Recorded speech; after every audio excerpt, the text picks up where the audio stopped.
बिस्मिल्लाहिर्रहमानिर्रहीम। अस्सलाम वालेकुम। जस्टिस काजी फ़ाइज़ ईसा केस के तफसीली फ़ैसले के हवाले से मेरी चौथी वीडियो है जो 29 जनवरी को फ़ैसला आया था, 29 जनवरी 2022 को। और इसमें बात करेंगे जस्टिस याहिया अफरीदी साहब के इजाफी नोट के हवाले से। और उसी इजाफी नोट में प्राइम मिनिस्टर इमरान खान साहब के हवाले से एक पैराग्राफ है जिस पैराग्राफ पर बहुत ज़्यादा मीडिया में बात हुई और गो के इसके कंसिक्वेंसेस कोई भी नहीं है, लीगल बाइंडिंग नहीं है। इस हवाले से जो हमने नया यूट्यूब चैनल शुरू किया शहर इक़्तिदार, उसमें मैं इस नकवी साहब के साथ बात कर चुका हूँ। जो पुराना हमारा चैनल था शहर इक़्तिदार, उसमें टेक्निकल इशूज़ आ रहे थे तो हमने नया जो है वो यूट्यूब चैनल शुरू किया है और वो उसका लिंक जो है वो इसी मेरे चैनल के कम्युनिटी पेज पर मौजूद है। इसमें ये है कि याहिया अफरीदी साहब ने जो इजाफी नोट लिखा है उसके पैराग्राफ नंबर जो है वो 11 था 14 और फिर पैराग्राफ नंबर 16 ये अहम है।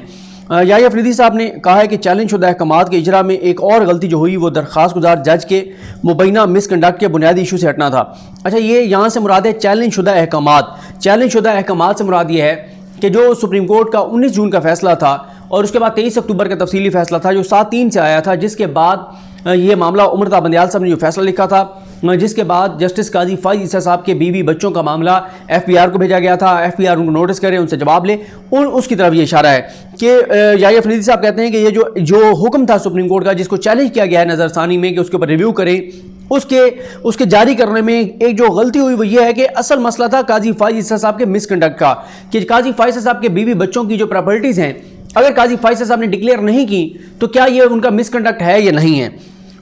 इसके बाद याहिया अफरीदी साहब कहते हैं कि ये इशू उनकी जानिब से इनकम टैक्स रिटर्न्स के साथ दायर शुदा अपनी वेल्थ स्टेटमेंट में जो कि इनकम टैक्स ऑर्डिनेंस 2001 के तहत दायर की गई थी में अपनी अहलिया के गैर मुल्की असासों को ज़ाहिर ना करना था। अगरचे बड़ा अंदाज़ा यही था, ताहम चैलेंज शुदा जो अहकामात हैं उसमें टैक्स हुकाम को जज की बीवी बच्चों के खिलाफ कार्रवाई का हुक्म दे दिया गया, बजाय ये कि टैक्स हुकाम को हुक्म दिया जाता कि वो दरख्वास्त गुजार जज की जिम्मेदारी अगर कानून के तहत कोई बनती है का तयन करें। टैक्स हुकाम को यह हुक्म दे दिया गया कि वो उन गैर मुल्की जायदादों के हवाले से जज के बीवी बच्चों के खिलाफ कार्रवाई करें। इनकम टैक्स ऑर्डिनेंस के मुताबिक जब कोई टैक्स फाइलर किसी असासे का काफ़ी जवाब पेश करने में नाकाम हो जाता है तो फिर इस असासे को टैक्स फाइलर्स का ऐसा असासा समझा जाता है जो कि अनएक्सप्लेन्ड इनकम से हासिल किया जाता है, यानी जो ऐसी आमदन जिसकी वो वजाहत नहीं कर सकता, जिस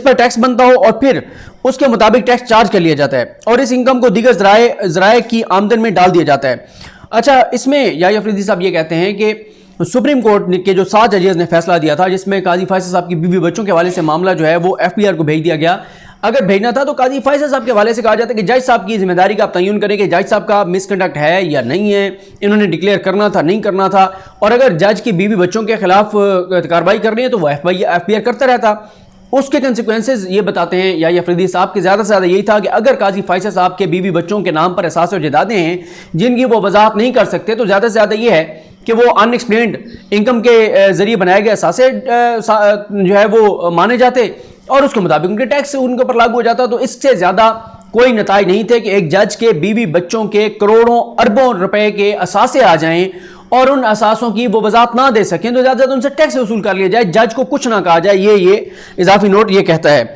उसके बाद वो कहते हैं कि इसलिए अगर दरख्वास्त गुजार जज के बीवी बच्चे गैर मुल्की जायदादों की खरीदारी के जराये के फंड्स का मुनासिब जवाब देने में नाकाम रहें तो फिर भी इनकम टैक्स ऑर्डिनेंस के तहत उन्हें दरख्वास्त गुजार जज के नहीं बल्कि उनके बीवी बच्चों के एहसास से समझा जाएगा। यानी जज के लिए कोई नताइज नहीं है, जज के बीवी बच्चों के लिए, और ज़्यादा ज़्यादा है कि उनके ऊपर टैक्स लग जाएगा, इससे ज़्यादा कोई नहीं है। और वो ये कहते हैं याहिया अफरीदी साहब के असल इशू ये देखना था कि जो उनके बीवी बच्चों के एहसास हैं क्या काजी फ़ाइज़ साहब को अपनी वेल्थ स्टेटमेंट में डिक्लेयर करने चाहिए थे। ये वो मामला था जो देखना चाहिए था, बजाय इसके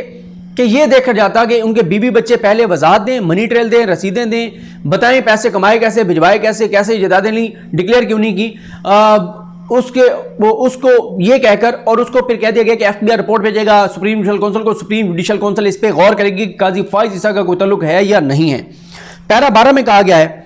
कि मेरे नज़दीक अदालत की जानिब से जारी शुदा अहकामात जिनसे सरीना ईसा, उनके बेटे और बेटी के हकूक मुतासर हुए हैं को इस अदालत की जानिब से दायरा इख्तियार से तजावुज़ करके जारी किया गया। यानी सुप्रीम कोर्ट का ये इख्तियार ही नहीं था कि सुप्रीम कोर्ट जस्टिस काजी फ़ाइज़ ईसा के बीवी बच्चों का मामला FPR को भेजती, ये सुप्रीम कोर्ट का इख्तियार ही नहीं था। उसके इसलिए इन अहकामात को इसलिए इन अहकामात को वापस लिया जाता है। नतीजतन इन अहकामात के बाद की कार्रवाइयों, इक़दामात, अहकामात और रिपोर्ट्स जिनके ढांचों को इन इम्प्यून्ड अहकामात की नाकिस बुनियाद पर तामीर किया गया था गिर जाएंगे और इनका सरीन ईसा, उनकी बेटी और बेटे के हकूक और जिम्मेदारियों पर कोई कानूनी असर नहीं होगा।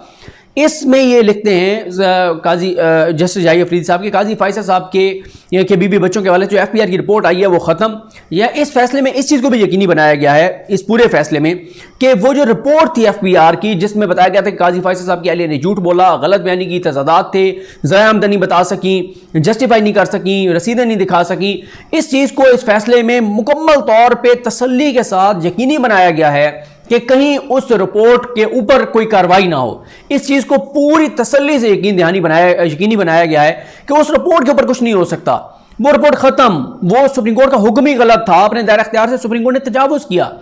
गलत किया, और उसके बाद जो कुछ हुआ वो सब रद्दी की टोकरी में जाएगा, उस सब को दफन कर दिया जाए। खबरदार जो किसी ने उसके ऊपर नजर भी डाली उसको ना आप देख सकते हैं ना पढ़ सकते हैं। ये उसी तरह से जैसे वो तावीज़ देने वाले कहते हैं कि जाके तावीज़ रख रहे हैं कब्रिस्तान में और फिर वापस आना है और पीछे नहीं देखना, पीछे देखोगे तो पत्थर के हो जाओगे। तो काजी फायज़ साहब की बीबी बच्चों के हवाले से जो रिपोर्ट आई है एफपीआर की, वो अगर आप देखेंगे तो आप गुस्ताख तस्वर होंगे। पैरा 13 में कहा गया है कि जहां तक इस डिक्लेरेशन का दरखास्त गुजार जज के खिलाफ मिसकंडक्ट के इल्जाम पर असर का तल्लुक है तो यह कहना काफ़ी होगा कि उससे दरखास्त गुजार जज के कंडक्ट से मुतल्लिक असखुद या किसी सोर्स से किसी इन्फॉर्मेशन पर, जिसमें कुछ भी हो सकता है, बशमूल टैक्स अफसर से मौसूलशुदा रिपोर्ट में मौजूद इन्फॉर्मेशन की बुनियाद पर किसी इंक्वायरी को करने या ना करने का फैसला करने के लिए सुप्रीम जुडिशल काउंसिल की आईनी अथॉरिटी कम नहीं होती। इस लिहाज से हमें आइन के आर्टिकल 209 की शिक 5 को नज़रअंदाज नहीं करना चाहिए, जिसमें वाज़े अंदाज में कहा गया है कि किसी भी जरिए से, किसी भी सोर्स से मालूमात की बुनियाद पर सुप्रीम जुडिशल काउंसिल आला अदलिया के जज के खिलाफ इंक्वायरी कर सकती है। आइन के आर्टिकल 209 की शिक 5 में लफ्ज़ किसी ने दर हकीकत इस पूल को बढ़ा दिया है, जिससे सुप्रीम जुडिशल काउंसिल आला अदलिया के जज के कंडक्ट या अहलियत से मुतल्लिक इंक्वायरी शुरू करने के लिए इंफॉर्मेशन ले सकती है। आइन के आर्टिकल 209 की शिक 5 में इस्तेमाल होने वाले लफ्ज़ किसी की, यानी जो लफ्ज़ एनी है, उसकी इस अंदाज में तशरीह करना कि जिससे सुप्रीम जुडिशल काउंसिल के इख्तियार कम हो और उससे वो मालूमात महदूद हों जिनको सुप्रीम जुडिशल काउंसिल ज़ेर गौर ला सके या ना ला सके, तो ऐसी तशरीह आइन की कमांड को शिकस्त देने के मुतरादिफ होगी। इसलिए सुप्रीम जुडिशल काउंसिल किसी भी सोर्स से सामने आने वाली इंफॉर्मेशन पर आज खुद आला अदलिया के जज के कंडक्ट और अहलियत से मुतल्लिक खुद इंक्वायरी कर सकती है। इंक्वायरी को शुरू करने या ना करने के सवाल का फैसला सुप्रीम जुडिशल काउंसिल के खुसूसी दायराकार में आता है। यह अदालत या फिर इस मामले में कोई भी अदालत सुप्रीम जुडिशल काउंसिल को आइन की जानिब से दी गई इस वसी अथॉरिटी को महदूद करने का दायरा इख्तियार नहीं रखती। इसी फैसले के जरिए सुप्रीम जुडिशल काउंसिल का जो वो था शोकॉज नोटिस था, उसको उड़ा दिया, फारिग कर दिया, सब कुछ खत्म कर दिया। उस वक्त सुप्रीम जुडिशल काउंसिल की जो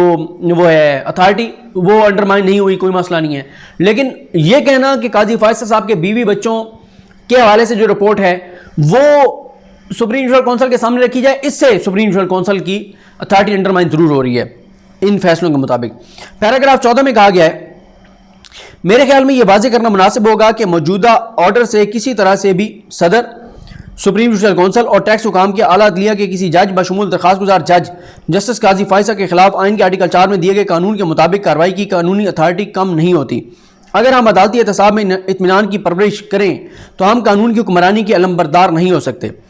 अगर हम अदालती एहतसाब में इत्मीनान की परवरिश करें तो हम कानून की हुक्मरानी के अलंबरदार नहीं हो सकते। अदालती एहतसाब कानून की हुक्मरानी को बढ़ाता है, इसलिए यह यकीनी बनाना अहम है कि जजेस के एहतसाब को यकीनी बनाने के लिए कोई मसनूई रुकावटें ना हो। शर्त यह है कि यह एहतसाब कानून के मुताबिक किया जाता है।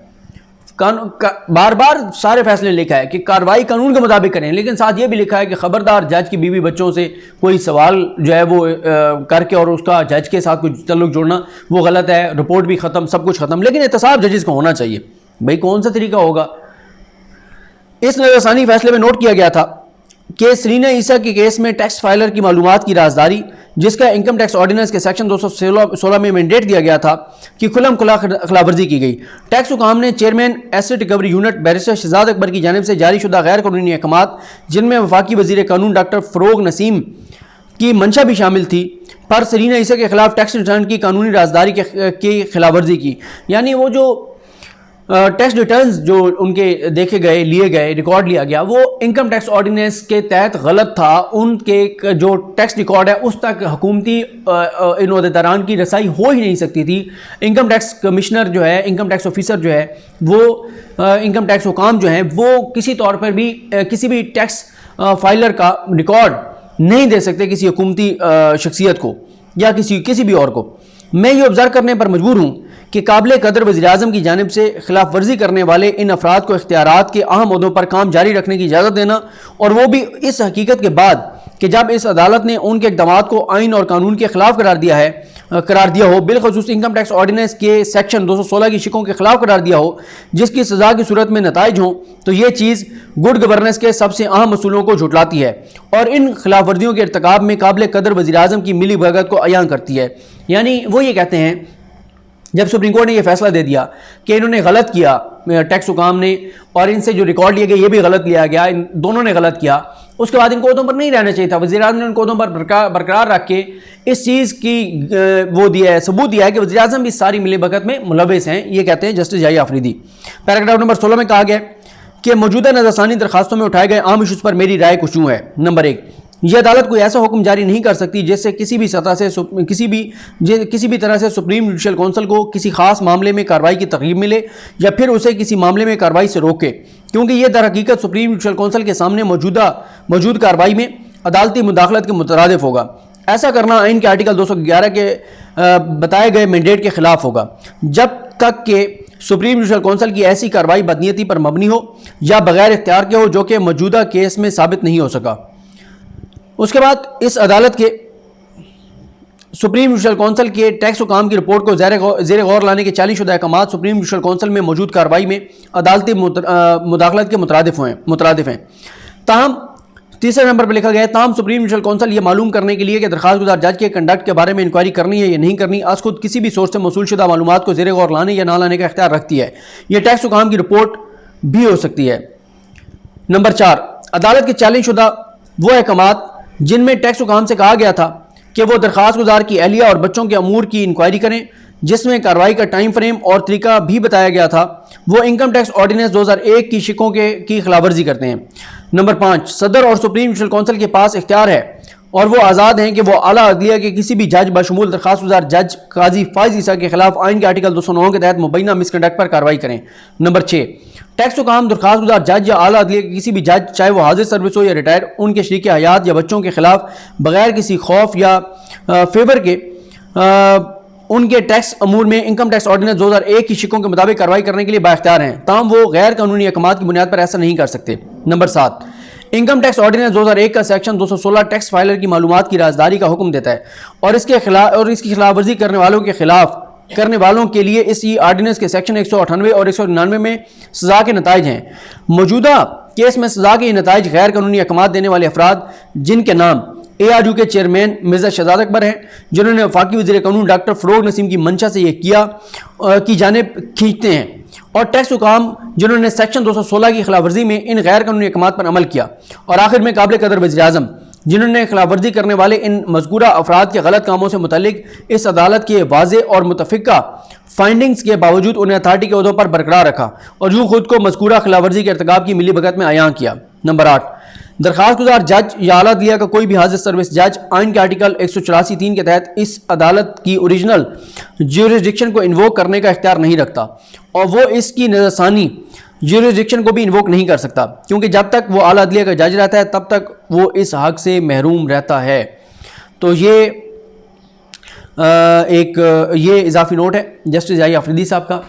जिसमें मैंने आपको बताया कि इमरान खान साहब के हवाले से 2 जगहों के ऊपर जिक्र है, इमरान खान साहब का, फरोग नसीम साहब का और शहजाद अकबर साहब का। ये वो इजाफी नोट था जिसके ऊपर मीडिया में बहुत ज़्यादा बात हुई। मुझे अपनी दुआ में याद रखें। अल्लाह करीम हम सब हमें नासरो। अल्लाह हाफ़िज़।